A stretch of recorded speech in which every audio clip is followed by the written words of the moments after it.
Homicide for the Holidays, Silent Night Murders is highlighting the murders of Salvatore and Gianni Belvedere and IIona Flint. This is a story called The Tragic Christmas Eve. On December the 23rd, 2013, Gianni Belvedere was waiting in his car in a Macy's parking lot. He was chatting on the phone with his cousin. He was there to pick up his girlfriend, who was finishing her shift at the store. This was a bustling, last-minute holiday shoppers. The place was very busy, and he was just sitting outside waiting for her to come out from her job. This was an ordinary act of love, and it was a routine that he was, used to, waiting to pick her up from work. But it turned into a horrifying tragedy.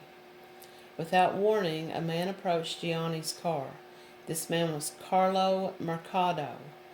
In a shocking and senseless act, Mercado shot and killed Gianni and then took his car. Mercado's actions didn't stop there.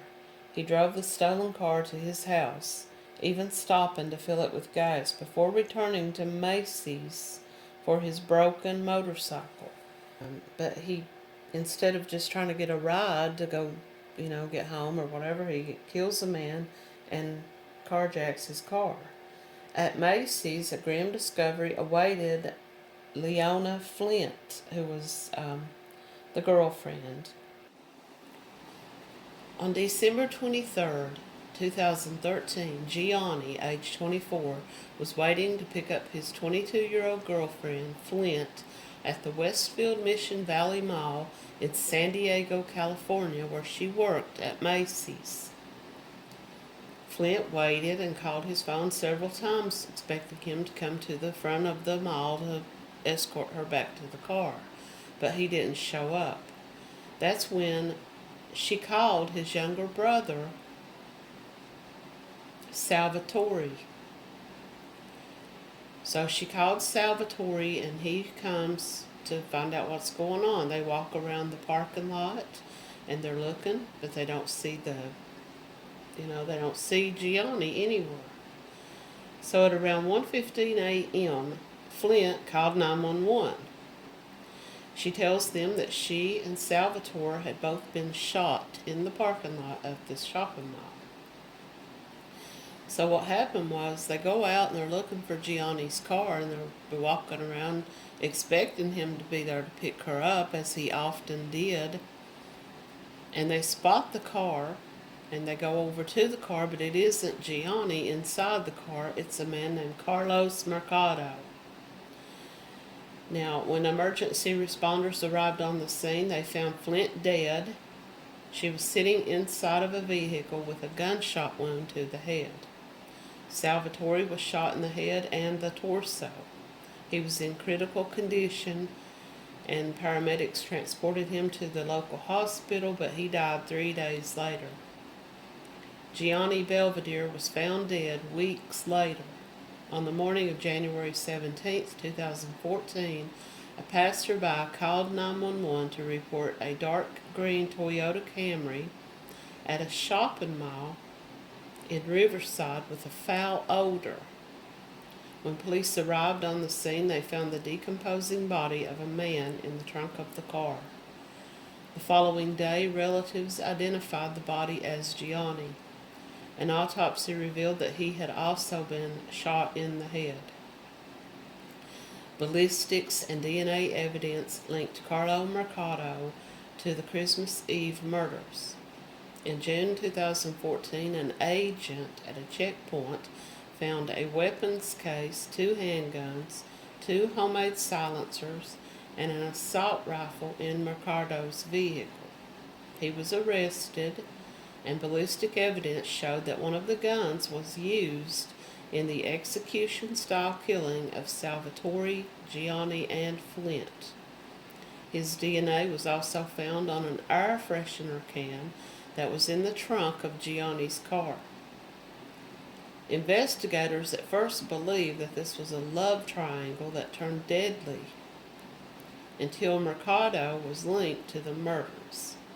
So they thought that Gianni's own brother had killed him, put his body in the trunk of the car, killed the girlfriend, and then shot himself in the chest? Or did they think that the woman had shot and killed both men and then shot herself in the head? Because we all know that Gianni didn't shoot himself and then put himself in the trunk of the car after he was dead. So I'm not really sure how they were trying to figure that part out. They were searching the parking lot for Gianni. They saw his car, but their relief turned to horror when they realized it wasn't Gianni inside. In a cruel twist of fate, Mercado killed them both. Gianni Belvedere, 24, was considered a missing person until his body was found in Riverside weeks later on January 17, 2014. He was in the trunk of his green Toyota Camry. The police eventually arrested Mercado, but the motive behind these brutal killings remained a mystery. Mercado, who had never met his victims, did not explain his actions. A theory surfaced about a possible connection to a road rage incident, but it was unconfirmed, and Mercado remained silent. He didn't talk. He didn't give any explanation for why he did this.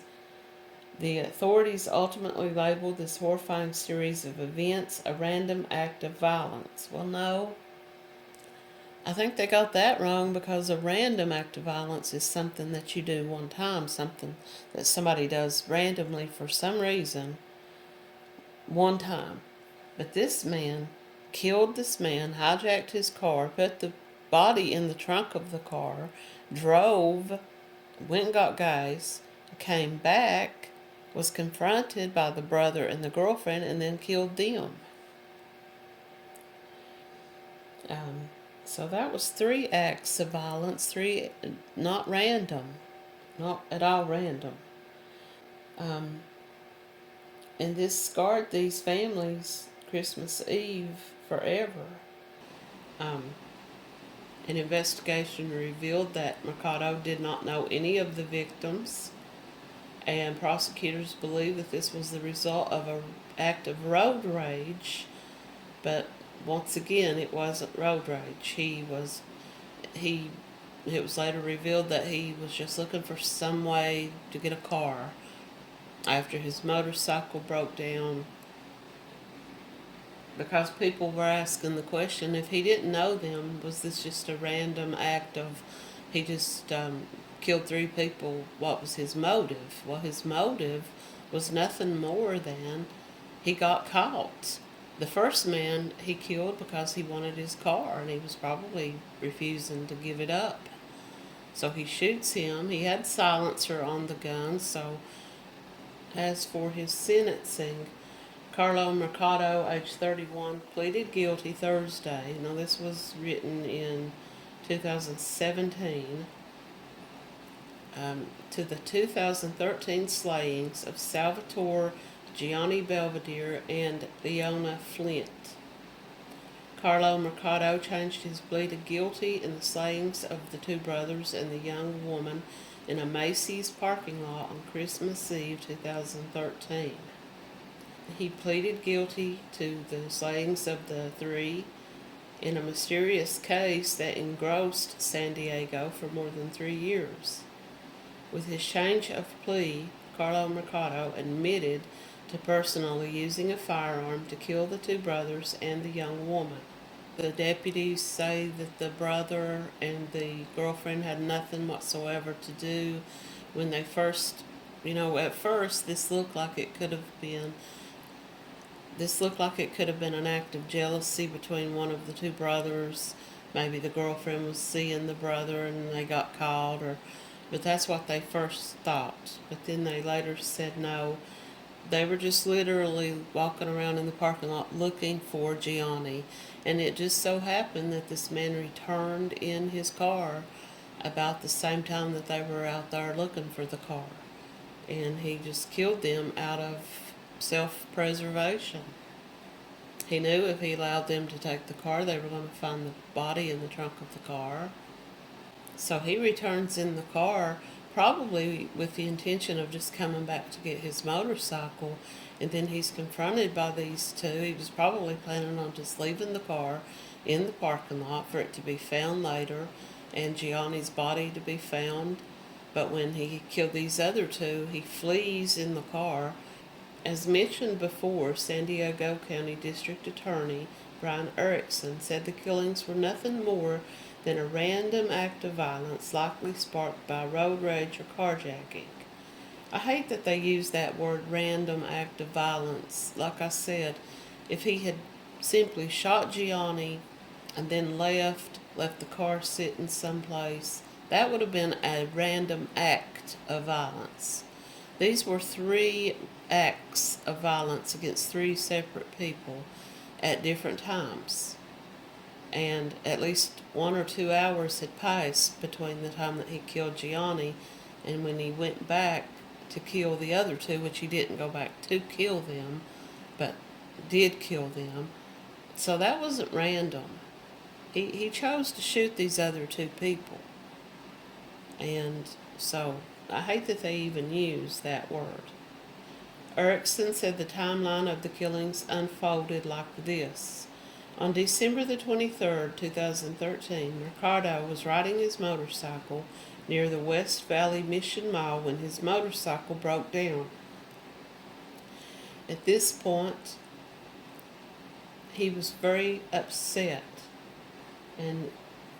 But it was also said that he was just walking around in the parking lot randomly looking for someone with a car. Maybe he was even trying the handles on the doors of cars to see if any of them were unlocked. Maybe he was trying to find one with keys in it. He spots Gianni in his car and he carjacks him. Gianni was sitting in his car parked in the mall, so this wasn't a road rage thing. It wasn't like he was out on the road. He was sitting in the mall parking lot waiting to pick up his girlfriend from her job. It was a very busy time of year, 2 days before Christmas, and she was, working, and he just sat there waiting to pick her up. This is when Mercado spotted Gianni sitting in his car, and he walked up to him. He tried to steal Gianni's car, and Erickson said he believes that Gianni put up a fight, and this is when Mercado shot him. Gianni was on the phone with his cousin when this took place. The line went dead. The defendant wanted his car. He walked up to him. He does not know Gianni. He just outright takes the car, shoots Gianni, and he pushed Johnny's body over into the passenger seat, where Gianni bled out in the passenger seat of the car. After that, with Gianni's body in the car, he drove the car back toward his home in Mira Mesa. He stops at a gas station and puts gas in the car, and his DNA was found all over the car. It was found on the steering wheel, it was found on the gas cap. And about an hour and a half after this, he drives back to the mall where he is confronted. They believe he went back to the mall, probably had gotten some gas, went back to get his motorcycle. And this is when Salvatore and Flint were walking around in the parking lot. They spot the car. They called the hospital, they called the jail, they were calling family members, asking if anyone had seen Gianni. And at that very moment, Mercado pulls up in the parking lot in Gianni's car. They motioned for the vehicle to come over to them, and when they realized that the car wasn't coming over to them, she could see that it wasn't Gianni inside the car, so this is when she calls 911. She says, "It's 1 a.m. My boyfriend was supposed to pick me up hours ago, but he is not here. Someone else just pulled into the parking lot in his car." He doesn't even give her a chance to finish the conversation with 911. He shoots her in the back. Erickson said Mercado used a .22 caliber gun to shoot Flint, and then he shoots Sal, and the gun was equipped with a silencer, which is why nobody in the parking lot heard this. And 911, she was on the phone with 911, and they said that they didn't even hear the shots. Erickson said the victims were all simply in the wrong place at the wrong time, and that these killings could have happened to anyone that night who came into contact with Mercado. I know people have a hard time accepting that this was just a random act of violence. They think, oh, they must have been doing something, but they weren't. They were simply waiting for a ride home and encountered a murderer. After the killings, Erickson said Mercado put a fake license plate on Gianni's car, parked the vehicle near his home, drove around in that car for a while because he had this can of air freshener, and once Gianni began to decompose and the smell became overwhelming, he gets this can of air freshener, sprays it, and then he throws the can in the back with the body. And they said that he had bought this can of Febreze air freshener at the Target store, and at one point he even tried to sell this car to someone else. Now, he kept the car for 3 weeks, and he drove the car to Riverside, California. So he kept this car with Gianni's body in the trunk for 3 weeks, driving it around, using it to get to work and to home. And he worked at this Target store, so he was parking the car in front of this Target store while he was at work. Was no one looking for this car? I know they said that he had put a different license plate on it, but still. So he drove the car 100 miles away and left it. On January 17th, 2014, police found Gianni's badly decomposed body stuffed in the trunk of his own car. Now, 5 months would pass before anyone knew who was responsible for this. There was no break in this baffling triple homicide case until June 20th, 2014, when Mercado was arrested as a suspect. This would take 2.5 more years of legal proceedings, including competency hearings. Mercado was hospitalized in July of 2016. I guess that his lawyers was trying to argue some type of incompetent mental status, but then he just decided to plead guilty and to be done with it and to take his sentencing. Judge Frederick Link sealed Mercado's fate with 3 consecutive sentences of life without parole, one for each murder victim.